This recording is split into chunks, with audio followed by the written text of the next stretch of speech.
ఓం ఓం ఓం శ్రీ గురుభ్యో నమ. హరి ఓం. సభాభ్యాం సభాపతిభ్యశ్చ వో నమో నమ. ఓం నారాయణం నమస్కృత్యం నరం చైవం నరోత్తమం దేవీ సరస్వతిం వ్యాసం తదో జయముదీరయతే. పార్వతీ పరమేశ్వర సభకు నమస్కారం. ఈరోజు కార్తీక మాసంలో రెండో కథను తెలుసుకుంటాం. అంటే రెండో దినంగా పరిభ్రమించిన రోజు. ఈ రెండో రోజులో సోమవారం మహిమ గురించి తెలుసుకుంటాం. ఇక్కడ సౌనికాది మహర్షులకి సుత మహర్షి చెప్తున్నాడేమనగా, ఓ రాజా, కార్తీక మహాత్మ్యమును వినుము. విన్నంతనే మరో వాక్యములకు చేయవలసిన పాపమంతా కూడా నశించునని, కార్తీక మాసం నందున శివప్రీతిగా సోమవారం వ్రతం అనుసరించవలనని, కైలాస నివాసగునని, కార్తీక మాసంలో సోమవారం నందున స్థానం అనుసరించి దాన మున్నివుని చేయవలనని, ఎడల అస్తమేధ యజ్ఞమును ఫలితమును పొందుదురని ఇందుకు సందేహం లేదు.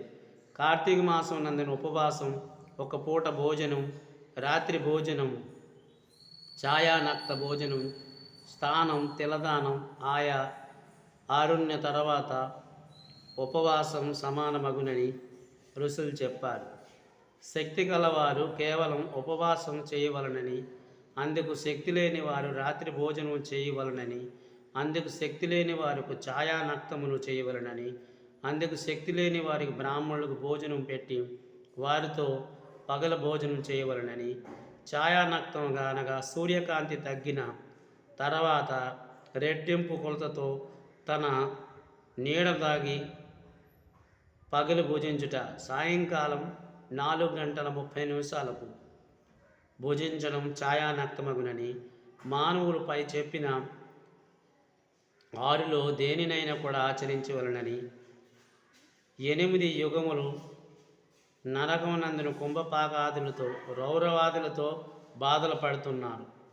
కార్తీక సోమవారం యథావిధంగా ఉపవాసం చేసి శివునికి పూజించి నట్లయితే శివలోకమును పొందుదురని, స్త్రీలు కానీ పురుషులు కానీ ఎవరు కార్తీక సోమవారం నందిన నక్షత్రములు చూసి రాత్రి భోజనం చేయుదురో వారు పాతమూలుడు అన్నీ కూడా నాశనమవునని, కార్తీక సోమవారం నాడు శివలింగమునకు అభిషేకమును పూజ చేసిన రాత్రి భుజించిన శివుడికి ప్రియదగుడని. ఈ విషయమును ఒక కథ ఒకటి ఉంది, చెబుతున్నాను వినండి. ఇది వినుడి వారికి చెప్పిన వారి పాపములు నాశనమవుదురు. కాశ్మీర దేశం నందున పురోహితుడని కూతురు స్వతంత్ర నిష్ఠూరి అని ఒక స్త్రీ గలదు. అది చక్కని రూపంతో మంచి యవ్వనంతో కూడి ఉండి తలుచుకొని అలంకరించుకొని అహంగా మాట్లాడుతూ జారణిపై ఉండును. ఓ రాజా, దీని దుర్గమునందును చూసి తల్లిదండ్రులు అత్తామామలు దీన్ని విడనారాడు. దీని భర్త సౌరాష్ట్ర దేశస్థుడు. అతని పేరు మిత్రశర్మ. అతడు వేదాంగములు పరవశంగుడై సదాచారవంతుడై సమస్త భూతమునందు దయాగలవాడై అనేక తీర్థములు సేవించేవాడు. ఆ బద్ద మాడిన వాడై నిరంతరం దయగల వాడై భర్త ఇట్టి ఉత్తమగతులు పొందినవాడై గలవాడు. ఆ దుర్మార్గ భార్య ఇతనికి నిత్యం కొట్టబడిచుండును. అట్లా నిత్యం దాని చేత దెబ్బలు తినుచు గృహస్థ ధర్మమును కోరిక చేతను భార్యను విడవలేక దానితో కష్టపడిచుండేవాడు. ఋగ్వేదం, యజుర్వేదం, సామవేదం, అథర్వవేదం అంగములు, శిక్ష, వ్యాకరణం, ఛందస్సు, నిరుక్తం, వతేశం, కల్పం వీటిని సంపూర్ణంగా చదివినవాడు వేదాంగులు పారంగతుడు. ఈ మిత్రశర్మ భార్యకు కర్కశి అని నామముండదు. భర్త అయిన మిత్రశర్మ సంభోగించడం చేతను దీనియందును రాగంతో నుండును.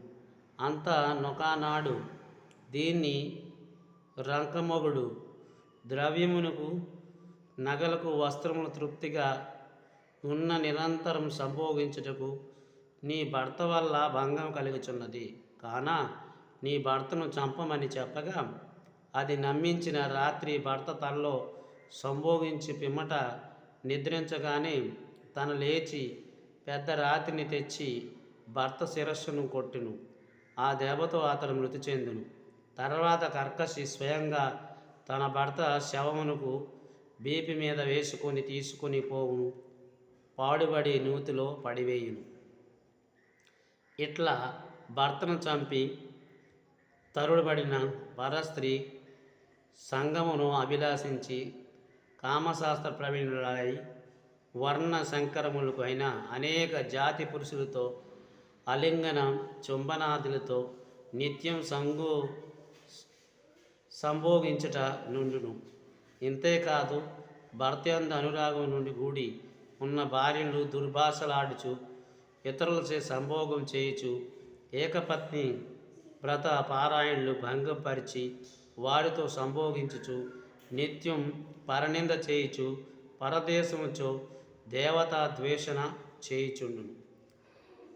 అది నిరంతరం దయాశూన్యులై ఆడంబరములు చేతను నవ్వు చేతను గాని కపటము చేత గాని నిష్ఠు పాదార బిందువునని ధ్యానించును. హరికథను వినను లేదు.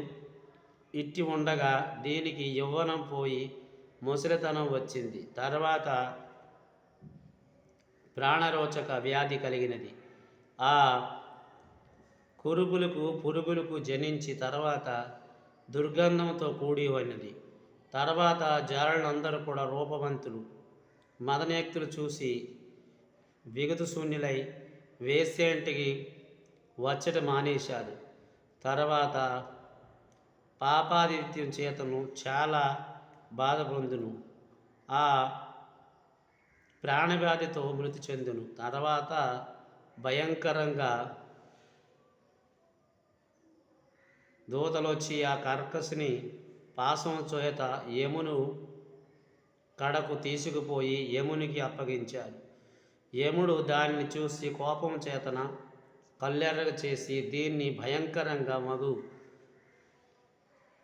ముళ్ళుతో గుడినదని ఇనుముతో చేయబడిన స్తంభమును గురించి మండిచుండగా అలింగనం చేయుచుండును. కఠినమైన శిక్షను విధించారు.